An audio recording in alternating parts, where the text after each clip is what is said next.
Bienvenidas y bienvenidos a Animales Financieros, el podcast donde te ayudamos a pensar en el largo plazo y hacer cosas en el corto plazo para mejorar continuamente. Hoy día con una invitadísima especial, como es Paulina Yasigi, presidenta de la Asociación de AFP de Chile. Le tiramos tomate, la pusimos en algunos aprietos, le preguntamos sobre su filosofía de inversión. No fuimos tan nice de solamente el mundo de la AFP que está tan vapuleado, ayudémoslo. Así que creo que una buena conversa con una tremenda invitada, directora de Portfolio Solutions en Credit Corp hace mucho tiempo, profesora en la Católica, part-time, gerente de inversiones de un family office, pasó por gerente de división de mercado financiero en el Banco Central y hoy día presidenta de la Asociación de AFP de Chile. Un currículum notable que creo que se plasma 100% en cómo plasma sus ideas y lo clara que es. Así que escúchenlo, no se lo pierdan. Gracias a la comunidad por habernos pasado preguntas. Escribimos ahí en un grupo de los de WhatsApp. La mitad yo creo de lo que hicimos fue gracias a lo que ustedes nos aportaron, así que gracias por estar ahí. Les vamos a dejar el link si se quieren sumar, porque es gratis. Y es gratis en parte porque no podemos dejar de mencionar a nuestro querido auspiciador, la Universidad Autónoma. Hablamos también de hecho lo dijo Paulina, a ustedes que les encanta seguir aprendiendo, vamos a siempre tratar de transmitirles las mejores formas de aprender. Creemos que esta oportunidad con la Universidad Autónoma en las carreras online es una de ellas. Si quieren más información, admisión.uautonoma.cl. Y con eso nos vamos con un nuevo capítulo. Bienvenidos a Animales. Paulina, bienvenida al programa. Nosotros siempre partimos con la misma pregunta introductoria que hace tiempo no la hacía, así que hace tiempo no teníamos, parece, invitados. Pero queremos saber, ¿cuál es tu animal espiritual? Ay, no, me pillaste con la pregunta, porque no sé si estaba preparada para eso. ¿Cuál es mi animal espiritual? A ver, no sé, pero te podría decir que al ser Leo, creo que me identifico mucho con los felinos en general y creo que yo amo los animales en general, todos los animales me gustan, pero creo que el tigre es un animal perfecto. Tigre poderoso, ¿Por? pero ágil, rápido, Bello, astuto, bello. un poco solitario, porque los leones andan en manada, los tigres andan más bien solos, así que eso es lo único malo. Está Buenísimo. bueno. Oye, Paulina, yo te sigo desde que estaba ahí en Portfolio Solutions en Credit Corp. Desde ahí como que empecé a seguir como tu carrera. Vi cómo fue cambiando y me llama mucho la atención, dados los cambios que has tenido. No sé, Banco Central, Redbank creo por ahí, entre medio, hoy día la asociación de FP. ¿Qué es lo que no sabía la Paulina hasta dedicarle su vida y el día a día a esto de las pensiones? ¿Cómo que es lo que no sabía? ¿A qué te refieres? De este mundo de la jubilación y como de los problemas que tienen los Lo chilenos para complejo que vivir era. cuando dejan de trabajar. Lo complejo que era. Fíjate que, a ver, tú bien lo dijiste, yo, bueno, primero que nada, muchas gracias por invitarme a conversar. Hablemos de todo y se van a mezclar los temas, porque inevitablemente se mezclan todos los temas. Lo personal, lo laboral, pensiones, mercados, emociones, matemáticas. Em, yo siempre, y lo digo con mucha honra, yo jamás me he arrugado en decirlo, yo siempre he defendido las FP. Y la he defendido porque creo que están súper injustamente maltratadas. Creo que como cualquier corporación, industria, sector, lo que sea, pueden haber hecho las cosas mucho mejor. Pero esto de buscar constantemente eliminarla, vapulearla, decir que han hecho mal la pega, decir que los fondos rentan mal, no es verdad. ¿Por qué? Porque al trabajar en IM Trust, que después se convirtió en Credit Corp, y pasé por distintas áreas, entre ellas al final en Portfolio Solutions, tuvimos fondos de inversión, yo fui gerente de inversiones, tuvimos fondos de inversión que trataban de ganarle a las AFP, teníamos como benchmark, como referencia a los distintos fondos de la AFP, porque distintos clientes nos pedían, clientes grandes, clientes más chicos, nos pedían que copiáramos, que emuláramos los fondos de la AFP. Y siempre quedábamos atrás y sufríamos como bestias. O sea, fui testigo de ver lo bien que trabajan las AFP en términos de inversiones. Y en términos de pensiones y en términos de atención a afiliados, claro, que es lo que he aprendido más ahora, de la complejidad, porque uno siempre piensa en que esta cuestión es solamente asset management o inversiones, ¿cierto? La persona cotiza, la FP recibe tu plata, la invierte y nos vemos a los 60 o 65 años. Y no, pues hay infinidad de cosas que hacen la FP. Es súper complejo, están súper reguladas y Y todo eso lo he ido aprendiendo ahora, porque claro, a mí me encantan las matemáticas financieras, entonces cuando uno mira las pensiones desde un punto de vista como más matemático, claro, es un flujo, se invierte y termina en un cierto periodo a entregarse en otros flujos más que son las pensiones. Pero es mucho más allá de eso. Hay educación previsional, hay regulación, hay política, hay emociones. Ayer estuvimos en un evento, nosotros tenemos mis beneficios AFP, que entre todas estas cosas, dentro de la asociación de AFP tratamos de acercar el sistema, justamente por lo que les cuento, porque la gente lo asocia solamente a inversiones. Y no todo el mundo anda relacionándose con su AFP. Entonces, ¿cómo lo acercamos a las personas? Tenemos mis beneficios AFP. Y dentro de mis beneficios AFP tenemos una asociación preciosa con un supermercado que se llama Ahorra. Y hicimos un concurso ayer y se le regaló una compra gratis a 5 premiados. Y una señora lloraba de la emoción. Entonces, cuando tú tienes que transitar desde hablar de régimen de inversiones y benchmark y fondo A, B, C, alternativo, a estar con una señora tomada de la mano que llora por el regalo que le hiciste, es un mundo es un amplio, o sea, un espectro súper amplio de cosas que uno aprende y que siento que le doy gracias a este trabajo de que me pueda dar todas esas cosas. La posibilidad de estar en todas esas caras de un trabajo tan entretenido. ¿Sí? Desafiante, sí, difícil, pero lindo. Creo que al final fue una directa respuesta a tu pregunta, Francisco, de qué no sabías. Por ejemplo, yo también pensaba o pienso casi que hasta ahora que la FP es más que nada, yo les paso plata, me pasan plata cuando me jubile. Me enteré hace poco, por el podcast de Nico Orellana, que existía esto del seguro de invalidez y supervivencia, que también está Sobrevivencia. relacionado más o menos al sistema de pensiones. Y ahora esto de mis beneficios me hace pensar que yo, incluso trabajando hoy día con 30 años, debiese por lo menos googlear mi AFP que ofrece. Ahí no sé si hay algún camino que tú le recomendarías a alguien que hoy día solamente piensa en las AFPs como Sí, inversiones, yo los ¿qué invito, debería hacer? sí, de todas maneras, mira, hacemos tantas cosas que voy a tratar de acordarme de todas, pero creo que el corazón de todo es ir a meterse en la página de la Asociación de FP. Ahora, qué cosa más fome que meterse en la página web, pero ahí está todo. Además la estamos rediseñando, la estamos dejando mucho más bonita, cercana. Para mí la vida está llena de colores y estamos llenando de colores la página. Los colores comunican, los colores te guían y, y te hacen la vida harto más simple. Entonces estamos poniendo la página en una forma más fácil y ahí pueden ver todas las cosas que hacemos. Está la iniciativa de Mis Beneficios AFP que existe desde el 2018. Entonces también está la página misbeneficiosafp.cl. Todos los que hayan cotizado al menos una vez tienen unos descuentos increíbles, online o presencial. O sea, si estás fuera de Chile también puedes tener descuentos para algunas cosas. Claramente mandarte las cosas para otro país es más difícil, pero funciona súper bien en todo el país. Probablemente funciona mejor en región metropolitana y ese es el desafío que tenemos, que funciona bien en todo el país. Entonces, mi beneficio AFP existe hace muchos años y ha costado potenciarlo, más bien ha costado comunicarlo, porque imagínate que el 2018 se crea, nos ganamos un premio internacional, todo, y el 2019 llega el estallido, el 2020 los retiros, no íbamos a estar hablando de beneficios, aunque seguía corriendo. Después está también, dentro de este mismo portal, estamos juntando todos los cursos de educación previsional bajo Previsionarios AFP, previsionariosafp.cl, todo lo que tenga que ver con educación provisional, pero lo más entretenido es seguirlo en redes sociales. Todos los días se suben cápsulas con tips nuevos. A ustedes que les gusta aprender cosas nuevas todos los días, síganlo. Previsionariosafp.cl. Entonces, teníamos muchos cursos, tenemos todavía muchos cursos en educación escolar, en técnico profesional y universitario y en empresas. Pero claro, tienes que ir a la persona y a la empresa y contarle y después puede que se le olvide, qué sé yo. Esto queda en el portal todo, pero cositas cortas, porque hoy día todos sabemos y ustedes lo tienen súper claro, que la comunicación está cada vez más eficientista, pues si no le contáis en 7 segundos lo que la persona quiere escuchar, se va. A todos nos pasa. Estamos Así que tratando de también está combatir, eso. estamos tratando de combatir con eso, porque es muy difícil aprender cosas que realmente te sirvan, que sean tan instantáneas. Así que creo que es una Yo estoy de lucha acuerdo, ahí. pero lo que uno genera, lo que uno tiene que generar es el enganche y después la persona en el metro, en la micro, en el auto, puede ir escuchando el podcast. Por eso me encuentro maravilloso los podcasts, porque te pones audífonos. Hoy día cualquiera tiene un teléfono, todos tienen audífonos y lo van escuchando y lo pausan cuando quieren, que es parte, como hoy día todas las comunicaciones es on demand, ¿cierto?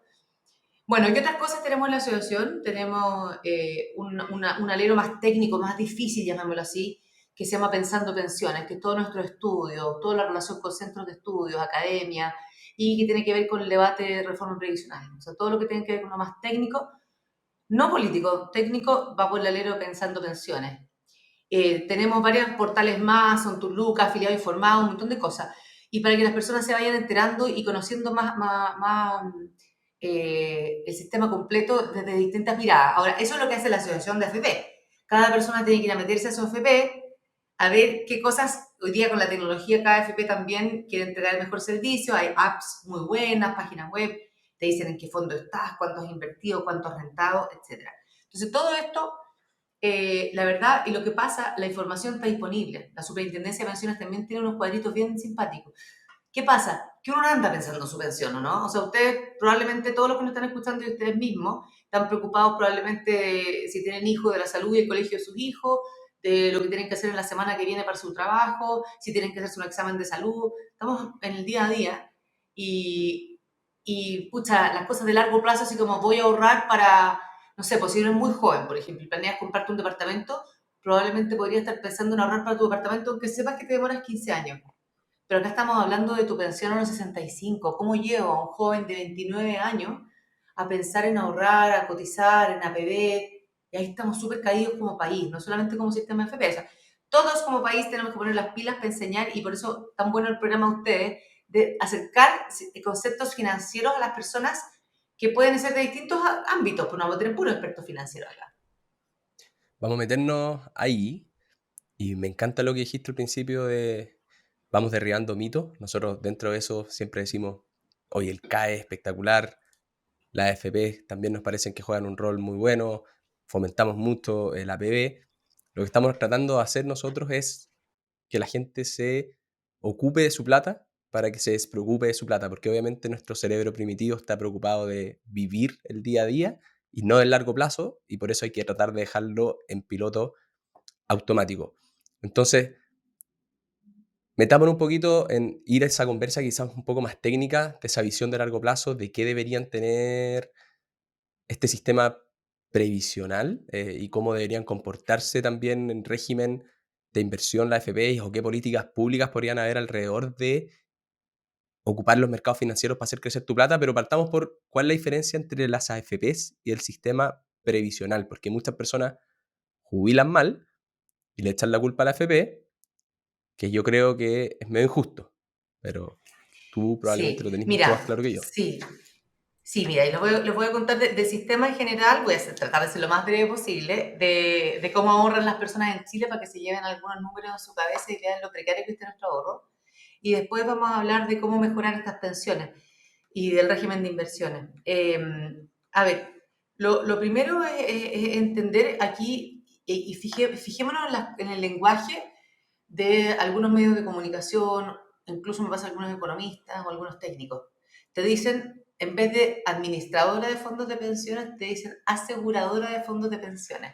Nos ha pasado hasta en los mejores medios del país, en la portada, en la página web se cambia, ¿cierto? Si es que alguien se equivoca. Esto quedó con tinta hace 2 meses en un diario muy importante en nuestro país, las aseguradoras de fondos de pensiones. Y pusimos el grito en el cielo. Si no somos aseguradoras, yo no te puedo asegurar nada.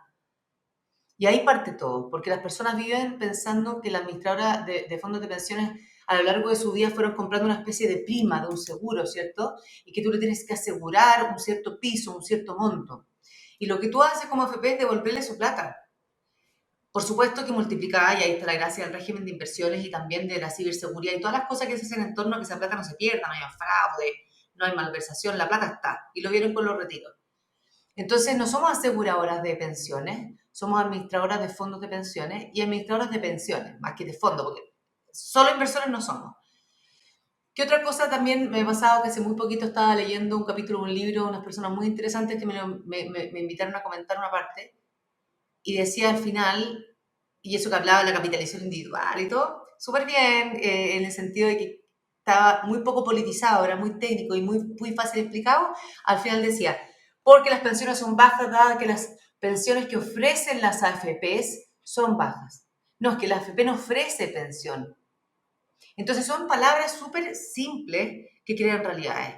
No es una aseguradora, no te ofrece una pensión. O sea, sí, hay una pensión al final del periodo que puede que te la ofrezca una renta vitalicia, una compañía de seguro o el retiro programado, pero no es que te la ofrezca, yo no voy a ser un bueno o mal oferente, yo te devuelvo lo que es tuyo. Y eso es lo que después cuando la gente lo entiende, porque puede que no lo entiendas muy bien, porque te confundieron los conceptos, una vez que lo entiendes te enoja. ¿Por qué te enoja? Me dejaste solo ahorrando toda mi vida. Y quieres que me rasque con mis propias uñas. Tuve un trabajo de porquería, me pagaron poco, tuve que entrar y salir de la formalidad. Soy una mujer que tuve que cuidar a los hijos, tuve que trabajar en la casa, me saqué la mugre trabajando en la casa, nunca tuve remuneración. Y me vienes a ofrecer esta mugre de pensión. No es que no te lo estoy ofreciendo, te estoy devolviendo tu plata. Pucha, pero no tuve plata. Y aquí, ¿qué hace la FP? No puede hacer nada. Entonces es súper importante que las personas entiendan que las AFP acompañan a la persona a lo largo de su vida laboral, pero que el mercado laboral es la fuente de sus ingresos y por lo tanto de sus futuras pensiones. Las AFP lo que hacen es cuidárselas, un banco de ahorro súper seguro y además multiplicárselas. Y esa es la base de todo. O sea, todo lo técnico que te voy a explicar de aquí en adelante queda nublado con la simplicidad de la explicación que acabo de dar, creo yo. Entonces, en Chile, ¿qué pasa? Para que la persona no se rasque con sus propias uñas, hay 3 pilares hoy día, 3 patas. Y, y esto yo te diría que nadie te lo podría negar. O sea, que hay un sistema mixto de pensiones, uno puede decir, no, es que no es mixto, es más o menos mixto. No, es mixto. Porque tiene 3 pilares. Está el base, que es el solidario, que hoy día es la PGU, la pensión garantizada universal. Son 214, 215 mil pesos para el 90% de los pensionados. Ya voy a explicar por qué no para todos, pero PGU, base, evitar pobreza en la vejez y por eso tendría que estar en la línea de la pobreza. Y luego, si este es el piso de la casa, ¿cierto? Y con estos son los cimientos de mi pensión, la complemento, porque me parece que 214 es muy bueno para alguien y puede ser muy poco para otro. Bueno, ¿cómo lo complementamos? Porque, ¿qué pasa? Ojalá fuera 600 mil pesos la PGU, fuera 800 mil pesos, por supuesto, pero no somos un país rico. Hay limitaciones, tenemos problemas en salud, en educación, en infraestructura, en seguridad. No podemos gastar una plata en pensiones. Por lo tanto, la PGU te da la base, al menos una línea de pobreza, ahí debiera estar. Y de ahí, ¿cómo se complementa? Con los esfuerzos de cada persona. Ahora, lógicamente, estos esfuerzos de cada persona, en el pilar obligatorio, donde están las 7 FP, o en el voluntario donde está la APB. Hay países, por ejemplo, como Nueva Zelanda, que no tienen este pilar obligatorio, o tienen, digamos, tienen PGU y tienen APB. No tienen lo obligatorio. ¿Le funciona más o menos bien? Sí, las tasas de reemplazo andan por ahí con Chile. Estados Unidos anda por ahí también con el sistema. ¿Qué pasa? Cuando tú no lo haces obligatorio, las personas no ahorran. Son por países como la cultura chilena, por lo menos, ¿cierto? Entonces tienes que hacerlo obligatorio y por eso es tan importante el componente. Pero no puede estar por sí solo. O sea, es el segundo pilar y quizá acá está una de las fallas del sistema en su origen. Cuando se crea el sistema en el año 81, se crea basado solamente en el segundo pilar. El 2002, o sea, 20 años después, se crea la APB. El 2008 se crea el pilar solidario y el 2022 se refuerza el pilar solidario. Entonces, ahí te dejo un poquito como rescándote las propias uñas, que no estaba nada de mal si es que las personas hubieran tenido un mercado laboral bueno, donde hubieran tenido buenos salarios, donde hubieran tenido la seguridad de que no se les subcotizaba, donde no había informalidad laboral, etc. La informalidad yo creo que es de los grandes problemas, ¿no? Lo mencionaste un poquito, pero sobre Sí, lo todo que pasa dentro es de que mujeres más que dentro de hombres, pero tal cual. Lo que pasa es que no se asocia con informalidad. Es muy gracioso porque... No, no es gracioso, es como terrible en realidad. Pero, a ver, ¿qué pasa? Cuando tú miras hoy día los valores de las pensiones, los precios, o sea, en el fondo, los montos de las pensiones, y tú escuchas, por ejemplo, a la ministra Jara o al gobierno, o cualquiera en general parlamentario, te dice hoy las pensiones son muy bajas, son de un X monto, ¿ya? Y a veces hablan de 49 mil pesos, de 139 mil pesos, hay distintas medianas, distintos universos. Claro, lo que pasa es que esa mediana, para los que nos están escuchando, la mediana es el punto medio de una muestra, que es más o menos lo mismo que el promedio, pero no. Claro, cuando tú tienes que la mitad de las personas no han cotizado, o las personas cotizan la mitad del tiempo, la mediana por definición va a ser cero ahorro y la mediana por definición va a ser cero pensión. Cero pensión en el segundo pilar, la PGU puede que esté. Entonces, exactamente, la informalidad es no estar mira, es la informalidad y la no estar trabajando, digamos, estar fuera del mercado laboral. Entonces, tú tienes una persona que puede estar en distintos estados, puede estar fuera del mercado laboral, no busco trabajo, inactivo, puedo estar buscando trabajo, estoy cesante, no encuentro trabajo, o lo perdí, y puedo estar trabajando, pero no estoy trabajando formal, es decir, no se me cotiza. Mi jefe no me cotiza, mi empleador, o yo no me cotizo a mí mismo, porque soy independiente. Entonces, todas esas cosas hacen que en Chile hoy día más del 50% de las mujeres hayan cotizado menos de 10 años. Entonces, las principales razones por las cuales son, en general, no para todos, pero en general las pensiones son bajas en Chile son La tasa de cotización de 10% es bajita, es poco. Ahorrar 10%, aunque sea lo más mateo que hay ahorrando toda tu vida, es poco. Las lagunas, las bajas densidades, la gente cotizado menos de la mitad del tiempo. La demografía, estamos viviendo más o menos 10 años más desde que se creó el sistema. Y, por supuesto, los retiros que generaron que sacara más o menos 30% de los ahorros. Entonces, la pensión cayó más o menos lo mismo. Oye, Paulina, eh, obviamente que está una discusión política en todo lo que dijiste de edad de jubilación, tasa de ahorro en la mensualidad. Lo otro ya es mercado laboral y lagunas, y ahí eso creo que está por otro lado, pero si tú tuvieras que partir el sistema de cero y te dijeran, Paulina, tú escribes lo que se va a hacer de aquí hacia adelante, obviamente escribirías muchas cosas, me imagino, pero en esos dos puntos, ¿a qué edad harías jubilar a los hombres, a las mujeres? ¿Y qué tasa de ahorro obligatorio le pondría ahí a la FP? Mira, yo creo que está bien reflejado en el trabajo que hicimos con la asociación el año pasado y que este año ahora estamos, yo digo siempre a puertas, que siempre estamos revisando el último número, que se llama Hoja de Ruta 555. Ahí pusimos todas las propuestas. Mira, en edad de jubilación, las personas les molesta mucho el tema y lo entiendo, porque claro, nadie quiere pensar que estás cerca de jubilarte y te vuelven a cambiar la edad de jubilación. Estamos hablando para las siguientes generaciones. Y acá lo más sabio para los países es, uno, dejarlo a una agencia externa, no al ciclo político, no al Congreso, no al gobierno, que no hay nada más difícil que hablar de la jubilación. Lo que Es pasó un en Francia. suicidio político, yo creo Claro, es decir, te va a jubilar complicado, es después. complicado. Es súper complicado. Y eso que en Chile hoy día las mujeres están en promedio pensionándose 2 años después de la edad legal. Pero hablar de 2 años, correr los 2 años es difícil. Pero lo que se ha establecido es dejarlo con parámetros automáticos y dejarlo ajustado a la expectativa de vida. Más o menos 2/3 de tu vida activas y 1/3 pasiva. ¿Ya? Entonces, si estuviéramos viviendo 100 años o 120 años en el futuro, lo que sea, uno calcularía como así más o menos, 1/3, 2/3. Eso más o menos convenciones internacionales, ¿cachai? Y eso es lo más, una de las cosas más, no sé si es consenso, pero una de las cosas más estudiadas y que muchos de los países que tienen esos parámetros automáticos lo dejan así. Hoy día, el promedio de la CDE está entre 66 y 67 años para los hombres y para las mujeres. Hay muy pocos países que diferencian entre hombres y mujeres. Entonces, lo que tendríamos que hacer es ir acercando a las mujeres a jubilar más tarde, pero para las generaciones más jóvenes, no para las actuales. Y con respecto a la tasa de cotización, pucha, siempre más es mejor. Mientras más ahorras, mejor tu pensión, no hay ninguna duda. O sea, por cada punto más que ahorras, más o menos tu pensión sube en 10%. Más o menos. Entonces, si hoy día cotizamos 10% y subiéramos a 18 puntos, que el promedio de la OCDE, tu pensión subiría a 80%. ¿Qué nos refrena a hacer algo así? Bueno, porque esto tiene un impacto en los costos laborales que podría impactar la contratación formal, porque ya tienen con el salario mínimo, las 40 horas, leyes distintas que han ido pasando de conciliación, la ley Karin, le suman costos sobre todo a las pymes. Entonces, ¿qué decimos nosotros en nuestro documento hoja de ruta? Mira, si las personas, ya la PGU está y no se va a eliminar, y la PGU la recibe 90% de la población, y implica que para personas de menores ingresos, las tasas de reemplazo, que en el fondo es pensión a salario, son más del 70%, 110%, 120%, la PGU ayuda un montón. ¿Para qué lo vas a hacer cotizar de 10 a 16 o de 10 a 18? Déjalos en 10. Entonces, lo que nosotros decimos es para las que tienen, por ejemplo, salario mínimo, que es la mayoría de lo que contrata las pymes, déjalo en 10. Y todo el resto, hazlo cotizar hasta 18 o 16 o lo que se acuerde, digamos. Ojalá mientras más mejor. Y de una forma gradual. Hay países como España, pero porque tienen reparto, han tenido que subir la tasa de cotización, que se cotiza 28%. 28% de tu sueldo. Los Si no, incentivos son. si no, no podéis pagarle a los viejitos.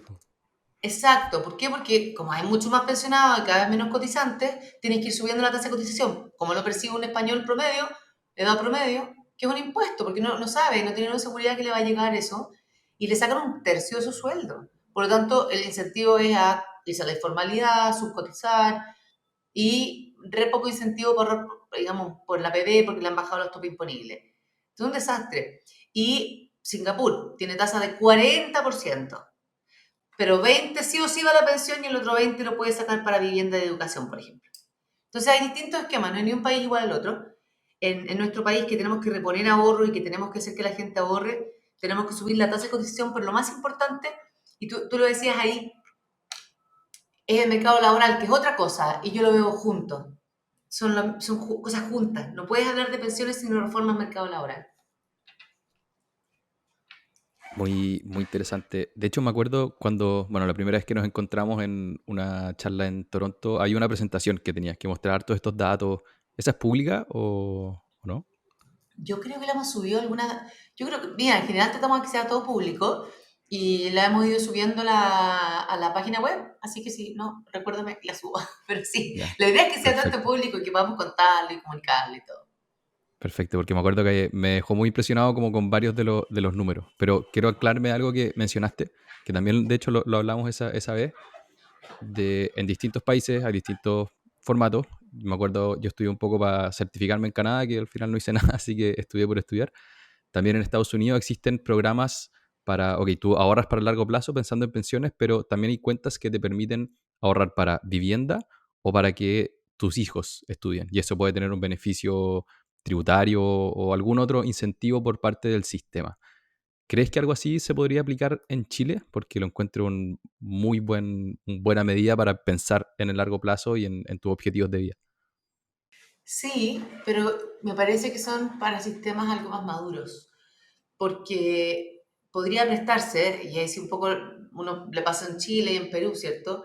El retiro en Perú, vamos en el séptimo retiro. En Chile iba a haber solo un retiro en caso de emergencia absoluta y terminaron siendo tres, y hoy día estamos discutiendo el séptimo todavía. Se rechazaron los otros tres, esperamos que se rechace este séptimo. Entonces pasa que al final tenemos que, me parece que consolidar el concepto del ahorro y la necesidad de ahorrar para la pensión antes de pensar en usarlo para otras cosas. Ahora uno dice, no, pero es que ahí la persona va a incentivarse a ahorrar. Sí, lo que pasa es que creo que por ahora hay que incentivarlo a ahorrar para la pensión y armar una base sólida ahí. Hoy día los saldos son bajos en general, sobre todo dañados por los tres retiros, entonces hay que reponer. Y yo como siempre lo digo, nada ayuda, a menos que cotices demasiado, nada va a ayudar a suplir esos retiros.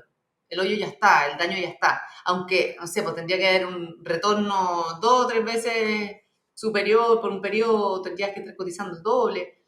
Ese daño ya está. Entonces, me parece que todo lo que se tenga que hacer de aquí en adelante en reforma de pensiones tiene que ser primero consolidar el sistema que hay. Porque el sistema que hay, y aquí aunque me tiren tomates algunos, es un buen sistema. Lo que pasa es que hay que mejorarlo. Pero la arquitectura del sistema no es el error. Hoy día hay un buen pilar base, que es la PGU.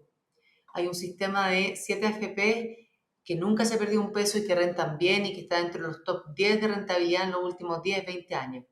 Y un sistema de ahorro voluntario que funciona bien, pero que hay que incentivarlo si las personas no lo conocen. Quizás uno podría pensar en, no sé, pues medidas de incentivar más el ahorro voluntario colectivo, cosas que hoy día están no se usan prácticamente. Pero no es un sistema que tengamos que repensar completamente de nuevo. Y aunque incluso, y mira lo que voy a decir, porque también puede ser para algunos una aberración, pero incluso si tú quisieras un sistema de reparto, y es lo mismo que les comento a los que están planificando este seguro social con cotización del trabajador. Si tú tuvieras un sistema de reparto o tú tuvieras un sistema mixto como el que plantea el gobierno en su reforma, que es una pata, digamos, parte de los 6 puntos, 3 van a pagar compensación de tablas o seguro social, digamos, 3 van a tu cuenta individual y 3 van al seguro social. Incluso si piensas en un esquema como ese, digamos, mixtos, digamos, en que la solidaridad va en el pilar contributivo, o pienses en reparto, en ambos estás pensando en que las personas tienen que contribuir. Si no, no va en que tienes que disminuir la informalidad, tienes que disminuir las lagunas, tienes que subir la tasa de cotización. Entonces, esto no es solamente algo de la capitalización individual, esto tiene que ver con cualquier sistema que se base en cotizaciones. Por eso es que yo siempre digo, no entiendo mucho cómo podemos basar un seguro social, una solidaridad en cotizaciones, cuando justamente lo que tenemos abajo en Chile son las cotizaciones. Mm. La Vengo solidaridad con que vaya tomate. por los impuestos generales. ¿Mm? Oye, vengo con unos Dígame, tomates. Tú los pediste. dígame, por supuesto. Creo que en la conversa me quedo con una buena parte de lo que decía al final. Hay cosas que dependen del mercado laboral y hay una tremenda pega que hacer. Informalidad, y que la gente sí cotice. Porque ahí está la base de esta cuestión. Los sistemas de reparto en el mundo se ha demostrado que no funcionan. Creo que todos, o al menos nosotros tres, acordamos en eso. Enfoquémonos entonces en la parte de los retornos. Y ahí vengo con 2 tomates. Y quiero que tú me digas cómo cortarlos bien. ¿Por qué entrar en el fondo B si estáis sacrificando retorno, o podrías estar sacrificando retorno por meterle mucha renta fija a alguien que está partiendo en su mundo de pensiones y en su mundo de inversiones pensando en el largo plazo? ¿Y por qué esto de el benchmarking, o que las AFPs tengan que invertir más o menos parecido, porque si no, tienen que poner de su patrimonio para compensar en lo que se quedaron abajo, por decirlo así, en términos de retorno? ¿Son cosas que tú cuestionarías o son cosas que tú crees que están bien? En todo caso, ya está puesto el 1% en el encaje, justamente para ese diferencial. No, pues tomate, absoluto. O sea, el régimen de inversiones quedó en el pasado, es lo que más le hemos llevado nosotros al regulador. A ver, para que los que nos están escuchando, no necesariamente todos saben lo que nos referimos. El régimen de inversiones es todo lo que norma y limita y regula la forma en que todas las AFPs que hoy día están y que han estado pueden invertir. No hay libertad absoluta. Nosotros hacemos siempre encuestas de cómo la gente nos percibe y siempre la crítica es las AFPs hacen lo que quieren, no están reguladas. Es como, creo que no hay ni una industria más regulada que las AFP. Y no pueden invertir como quieran. Tienen algunos grados de libertad, pero está súper normado. Y hay multifondos desde el año 2002. El fondo A, B, C, D y E. Y están diseñados, y aquí yo digo diseñados porque no necesariamente logran ese objetivo, para que el A sea más riesgoso y el E sea más seguro. Pensando que en el A podría estar una persona más joven y que por lo tanto podría asumir más riesgo, más volatilidad. Eso no significa que pierda todo el tiempo, no. Que puede perder en algunos periodos, va a ganar en otros periodos, pero va a ganar mucho más que lo que va a perder, porque los mercados siempre tienen que retornar positivo en el mediano y largo plazo, si no, no tiene sentido. Si no, los precios se ajustarían, ¿no? Y en la medida que transitas hacia el fondo E a lo largo de tu vida, que eso es lo ideal, ¿cierto? Que transitas hacia el fondo D o E, que son más seguros, diseñados más seguros, tú tendrías una volatilidad menor, un movimiento de tu valor cuota cada día o cada mes más bajo que el que habrías tenido en el fondo A. Por ende, en el A tendrías más retorno, en el E tendrías menos retorno, y ese es el espíritu del diseño. ¿Por qué no se cumple este diseño tal cual?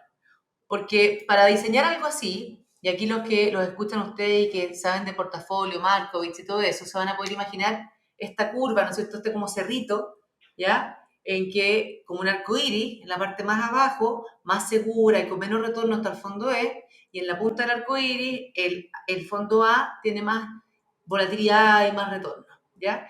¿Y qué pasa? En realidad, no están arriba del arco iris los fondos, no están en la frontera óptima, están diseñados tal que son subóptimos, es decir, no son tan buenos como podrían ser.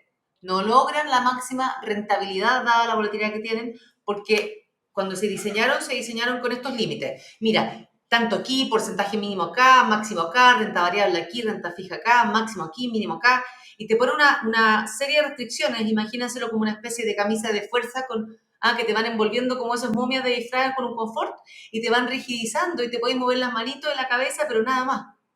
Y te rigidiza, por lo tanto, tú podrías tener un retorno mejor, pero te limitan. Te exigen, por ejemplo, tener que cubrir la exposición a tipo cambio en la renta fija investment grade. Te limitan. En vez de dejar al gerente de inversiones tomar sus decisiones. Todas estas cosas van quedando en el pasado. Y lo que nosotros le hemos llevado a los reguladores, ¿por qué no me libera un poquito este traje de momia y me deja mover los bracitos un poquito más para poder correr un poco más rápido? Y no significa esto de que vamos a estar exponiendo a los afiliados a unas volatilidades y unos riesgos enormes, sino que se trata de poder tener por cada unidad de riesgo un mejor retorno. O sea, ese arcoíris sube completo, ¿cierto? Entonces, bueno, hoy día el hecho de que se le obligue a una persona a estar en el fondo B o en el D está en la ley, eso no lo decide la AFP. Y los fondos generacionales que se discuten en el proyecto de ley tienen cosas buenas y malas como todas. Al final, si tú tienes fondos generacionales y los diseñas mal, va a llegar a donde mismo. Los multifondos son una súper buena idea diseñada precariamente, o sea, tiene que modernizarse, pero pueden hacerse mejoras. No tenéis que hacer una reforma de pensiones gigante para mejorarlo. El hecho de que se hayan aprobado más alternativos, y los alternativos son private equity o digamos, inversiones en fondos en compañía, deuda privada, infraestructura, inmobiliario, eso ayuda mucho. Pero también el proyecto de ley tiene otras cosas que hacen que no se van a poder aplicar esos alternativos y vaya a volver a estar como momia, amarrado, sin poder moverte. ¿Por qué se vuelven a restringir con el proyecto de ley? Porque lo hablamos con Francisco que uno le encantaría meterse alternativos, pero probablemente uno como persona natural vaya a entrar a malos alternativos, porque los otros ya están tomados. En cambio, una AFP que tiene fondos de muchas personas es capaz de acceder a buenos activos alternativos, por ende es una buena estrategia para nosotros como personas que nuestro allocation, lo que nosotros tenemos en nuestro portafolio en alternativos, sea a través de las AFP. ¿Por qué eso no podría llevarse a la práctica? Porque, el proyecto de ley plantea los fondos generacionales y los fondos generacionales tienen que diseñarse bien. Yo asumiría que lo que terminaría siendo un proyecto de ley es diseñarlo bien, pero como está poniendo el proyecto de ley, es un diseño que dice consulta pública por un experto, o sea, ya me entran dudas con eso, porque en México, por ejemplo, donde hay fondos generacionales, los diseñan las mismas afuera y las proponen, ya, las AFPs de allá. La gracia es que tú no le des más camisa a fuerza, porque le des libertad de acción. Hay hartas dudas de si los fondos generacionales a la larga sirven o no, y hay una discusión eterna en portfolio management, pero la idea de tener multifondos mejorados es lo bueno, y hoy día lo que están haciendo los fondos, los multifondos, es invertir más en alternativos. ¿Ya? En el D y el E está bien restringido, entonces ahí la pregunta anterior que me hacía, el fondo D y el E hay que darle un poquito más de libertad, está demasiado rígido, por eso al final se diseña para ser más conservador, y como están concentrados, no es tan conservador, porque es más riesgoso porque es el más concentrado. ¿Qué otras cosas hacen? Te limitan las comisiones a terceros. Y como te limitan las comisiones a terceros, al final una AFP dice, chuta, no puedo entrar a ese fondo de private equity o de inmobiliario o de real estate o lo que sea, porque es muy caro. Y desincentiva eso. Y la guinda de la torta es la listación de afiliados. Eso es listar 10% de los afiliados y pasarlos de un lado para otro. Y aquí tratando también de explicarlo de forma fácil. Imagínense ustedes que un portafolio de inversiones de una AFP, que no sé, puede tener hoy día una AFP antigua, 14.000 activos, imagínense que una torta mil hojas. La torta mil hojas hoy día está en una AFP, en la otra AFP, AFP A, B, C, D, AFP X, Y, Z, para no confundirlo con los fondos. Y se gana la licitación una AFP nueva o antigua, lo mismo, la AFP Y. La AFP Z y W le van a tener que pasar un pedacito de su torta. Imagínense una torta de 1000 hojas que tú la cortas así perfecto para abajo, por todas las capas, y cortas perfecta la torta y le pasas el 10% de esa torta a la torta al lado. No encaja, pues si no son necesariamente iguales las tortas. ¿Cierto? ¿Cómo le vas a pasar?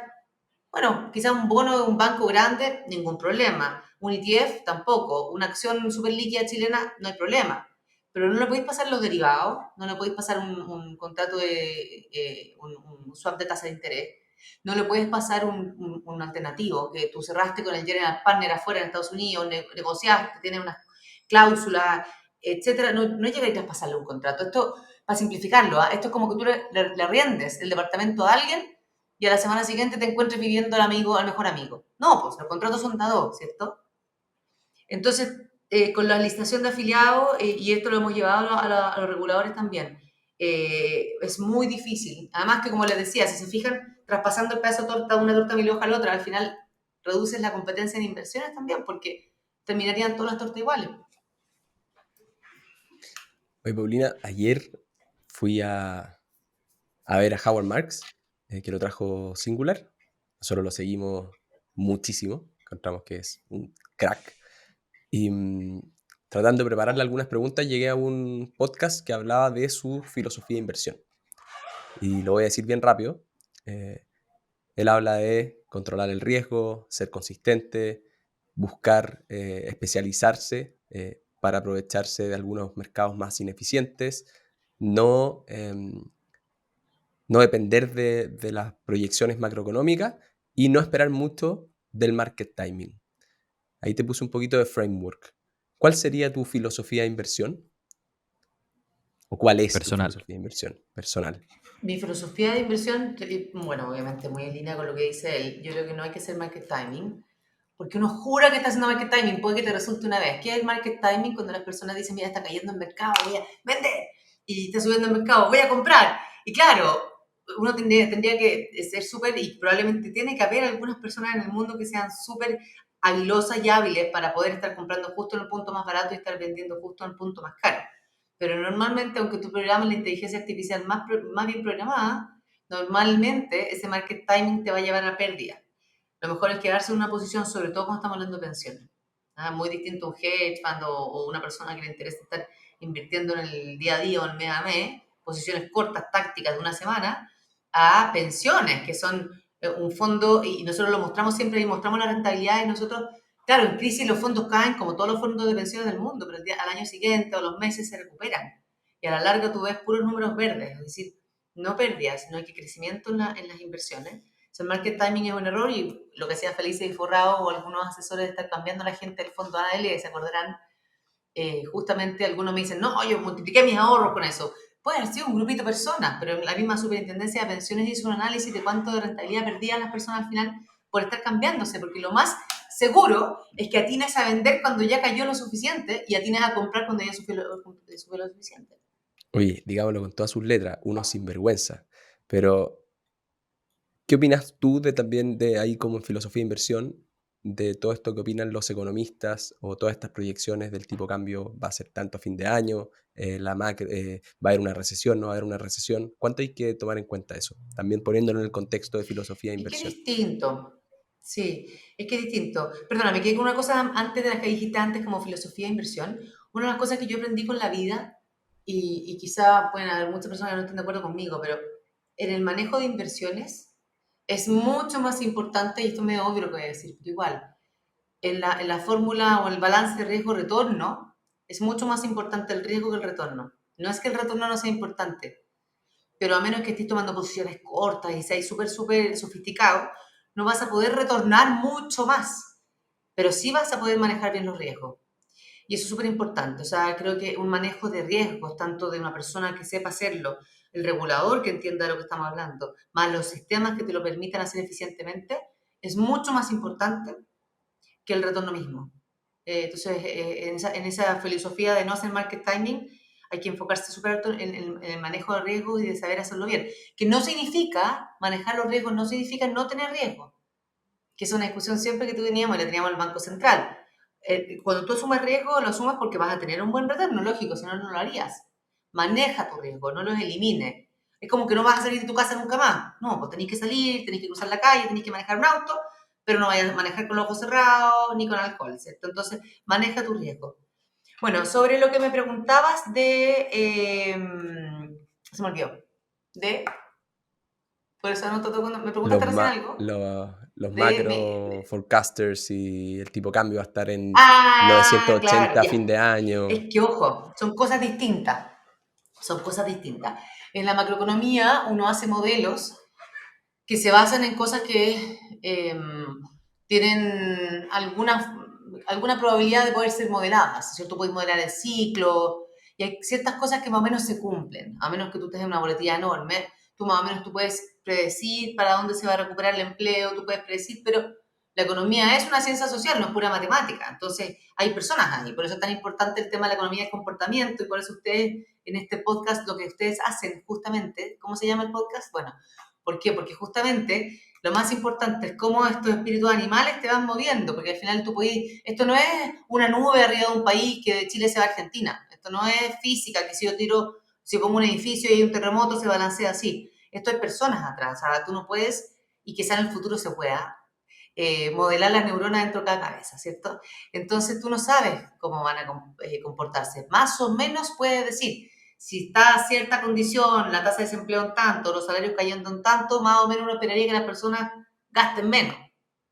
Entonces, en la macroeconomía, por supuesto que siempre van a haber imperfecciones. Uno trata de modelar más o menos dentro de un marco la información que tiene hasta el minuto. El día de mañana te hacen un golpe de Estado o hay una pandemia y tus modelos no valen nada. Y por eso, otra, para mí, de los paradigmas en inversiones, cuando estás en inversiones, ojo, en otras cosas de la vida no sé, pero para mí en inversiones tiene validez modelar el escenario base, porque te guía, pero es mucho más importante los escenarios, los extremos. Por eso te digo el manejo de riesgo. El escenario base nos va a hacer a todos invertir más o menos lo mismo. Y si se fijan, estamos todos siempre pronosticando en la media, y yo no me trato de alejar mucho de la media, pero lo importante son los escenarios. Vas a ganar plata con los escenarios. ¿Qué es lo que no está viendo el mercado? ¿Y cuál es lo más probable? Que esto caiga o suba. Cuando salga el dato de inflación, todo el mercado va a estar posicionado en 0,3. ¿Qué es más probable? ¿Que salga 0,45 o 0,15? Y ahí me posiciono. Así se gana plata, ¿cierto? Entonces, en el caso del tipo cambio distinto, es un random walk. ¿Qué es un random walk? Es un activo que se mueve como un loco, digámoslo así, y es imposible predecirlo. Lo que pasa es que tú más o menos tenías un modelo en que uno diga, mira, macroeconómicamente el tipo de cambio debiera estar, dado todos los aspectos que hay, en torno a 850. El precio del cobre está por allá, vamos a exportar más, las condiciones están tranquilas y todo. En 1500 no va a estar. Pero podría estar en 1500, sí. Pero entonces uno más o menos puede dar una tendencia, pero decirte cuánto va a estar el tipo de cambio, no, me parece una irresponsabilidad. Y eso quizá como para aterrizarlo en... Hablaba un poco de tu filosofía, me imagino que la punta del iceberg de tu filosofía, vamos a tener que tener una segunda vuelta, pero ¿cómo lo plasmas en tu asset allocation?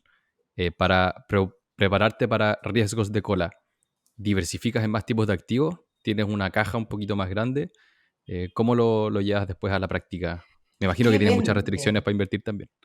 Depende, claro. Hoy día, bueno, los fondos de pensión están súper restringidos, pero lo que hace en general un gerente de inversiones, y en mis días pasadas, bueno, y hoy día con mis propias inversiones, claro, trato de no hacer nada para no tener ningún tipo de conflicto de interés, digamos, mantener todo lo más limpio posible. No desde que entré al Banco Central que no hago nada con mis inversiones justamente por lo mismo, tratar de estar completamente blindada de cualquier interpretación. Entonces no tengo Pero un asset ¿qué es nada? allocation muy activo. Invertir en fondos indexados para largo plazo. Me encanta cuando la gente que sabe No, mucho en el nos fondo dice, me no, yo quedé invierto súper invertida, simple. no, me quedé invertida en una posición, en una cartera bastante diversificada y ahí quedó, no la toco mucho por lo mismo. Pero en todo caso, a ver, si yo hoy día me dijeran, mira, este es un endowment, este es un fondo plata, es una universidad, una AFP, OE, los fondos soberanos, el Banco Central, porque me ha tocado estar en todas esas posiciones. Bueno, es que depende.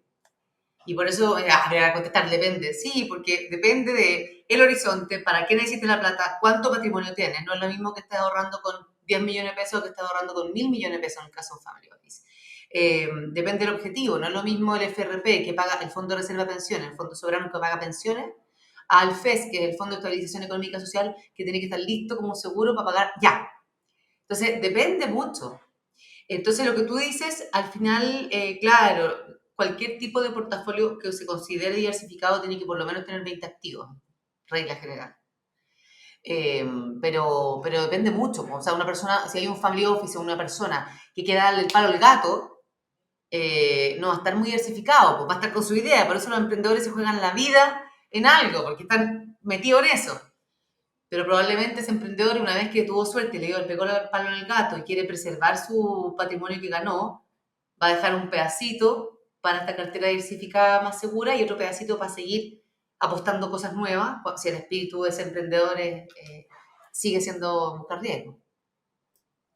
Me encanta hablar de que hay que tomar riesgo, pero hay que controlarlo. Y ahí creo que es la pega que uno tiene que dedicarle harto tiempo. Y sé que te tenéis que ir, Paulina. Y te voy a hacer la última pregunta. Dígame. Fuera de todo esto de inversiones, qué sé yo, nosotros siempre hablamos que hay algunos seguros que vale la pena tener eh, como personas.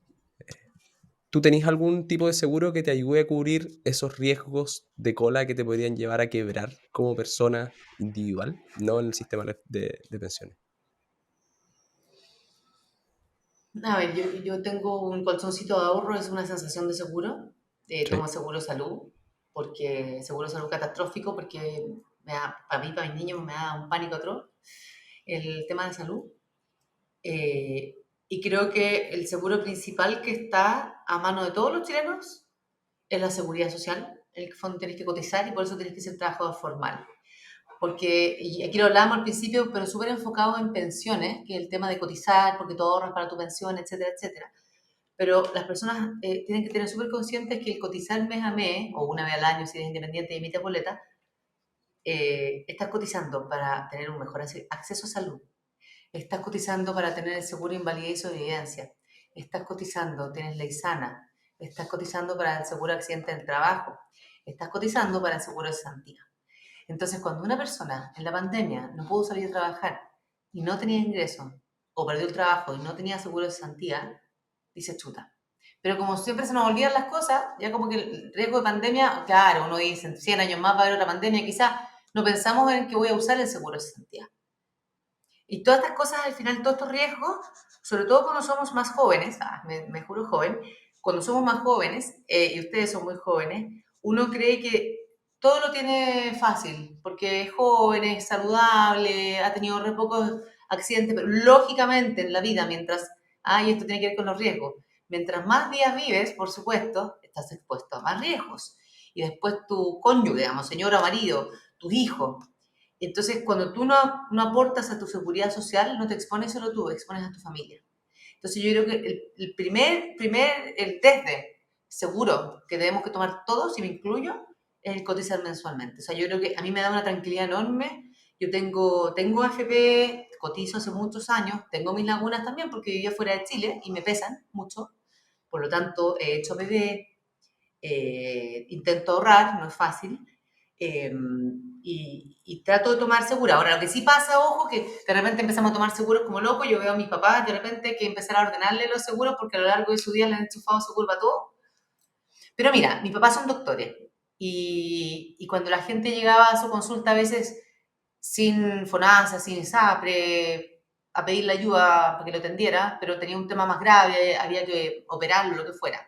Las personas le decían que no tengo este seguro de salud, no tengo esta cobertura. Le decía, ¿tienes auto? Sí, obvio, llega aquí en el auto. Bueno, ¿tienes seguro de auto? Sí, por supuesto, me lo pueden robar, me lo pueden chocar. Entonces, ¿cómo puedes asegurar el auto y no asegurar tu salud? Y a veces estamos súper confundidos en las cosas porque puede que me choquen y yo no manejo el tráfico afuera, pero si me cuido, voy a tener salud y tengo la salud controlada. No, pues te puede pasar que te contagien, te puede dar lamentablemente cáncer, o nunca sabe las cosas de la vida. Entonces, uno vive la vida de repente muy pensando que está todo asegurado y no lo está. Esperemos que esos seguros de tus papás no sean seguros con ahorro, pero creo que es No, pero es importante. que van tomando esos seguros catastróficos de incendio y de repente tienen 500 seguros y que además que ni siquiera se complementan unos con otros. Y eso también las personas que lo escuchan a ustedes hagan el ejercicio de sentarse frente a una hojita de papel o un Excel a listar los seguros que tienen, porque hay gente que no tiene ni un seguro, preocúpense. El que tiene 3 o 4, vamos más o menos bien. El que tiene como 11 seguros, porque no te ni cuenta, como empezáis a pagar seguros por aquí y por allá, no tiene sentido. El seguro de viaje que te venden, de repente tu tarjeta de crédito ya tenía el seguro de viaje, o tu seguro de salud ya cubría, o tu ISAPRE cubría. Averíguense, que a veces cuesta mucho averiguarse. Y por eso yo digo, el sistema AFP es un sistema complejo, pero relativamente sencillo de cara al afiliado. No perdamos eso, o sea, tenemos un sistema que es bastante... la comisión es esa y no te van a cambiar la comisión sobre el sueldo y eso es. Lo que es complejo después cuando te vas a jubilar, que el SCOMP, que es este sistema que te compara, rentabiliza con un retiro programado, hay que mejorarlo porque ese sí que es complejo, pero en general es un sistema bastante sencillo, no lo complejicemos más. Ahí nos dejaste como la puerta para un temazo que una persona que está cerca a jubilar debiese tomar el retiro programado o renta vitalicia. Pero lo vamos a dejar para una Temazo. parte 2. Y antes de irnos, lamentablemente, seguir con nuestros días, ¿hay algo un último mensaje que te gustaría pasarle a nuestra audiencia? Sí, primero que nada, si es que alguien llegó hasta este punto escuchándonos, les agradezco un montón. Pasamos por un montón de temas. Yo los invito a que nos acompañen en redes sociales, a que nos sigan. Está la cuenta de la Asociación de FP, está Presidenta FP, que es la mía, está la de Previsionario de FP, está Mis Beneficios, métanse a ver la cantidad de descuentos que hay que se van a caer de espalda cuando vean. Coméntenle a sus amigos, no se queden con el secreto. Y yo sé que es como medio latero a veces hablar de pensiones, pero lo estamos tratando de hacer lo más entretenido posible. Así que los invito a que conozcan más, métanse a su FP, métanse a ver qué comisión pagan, en qué fondo están, piensen si están en el fondo correcto. Yo les voy a contar una infidencia. Tengo 46 años, cumplo 47 ahora a mediados de agosto, no sé cuándo va a salir el podcast, y me di cuenta que estoy a 3 años de cumplir 50 años, cosa que obviamente me había dado cuenta hace mucho tiempo, pero me di cuenta de que estoy a 3 años de que me prohíban estar en el fondo A.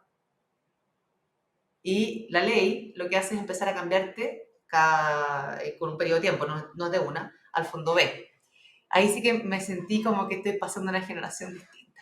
Pero bueno, cosas de la vida, disfruten la vida, aprendan, Gracias a ustedes por educar y nosotros tenemos el compromiso de la Asociación de FP de hacer lo más entretenido posible la educación financiera y previsional.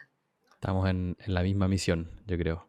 Pero como tú dijiste, si nos acompañaste hasta acá, muchas gracias. Vamos a estar toda la semana en tu oído. Somos Pablo Riedemann y Francisco Verdugo acá en la producción. Nelson nos ayuda en la edición de los videos y nos vemos la próxima semana, queridos Animales.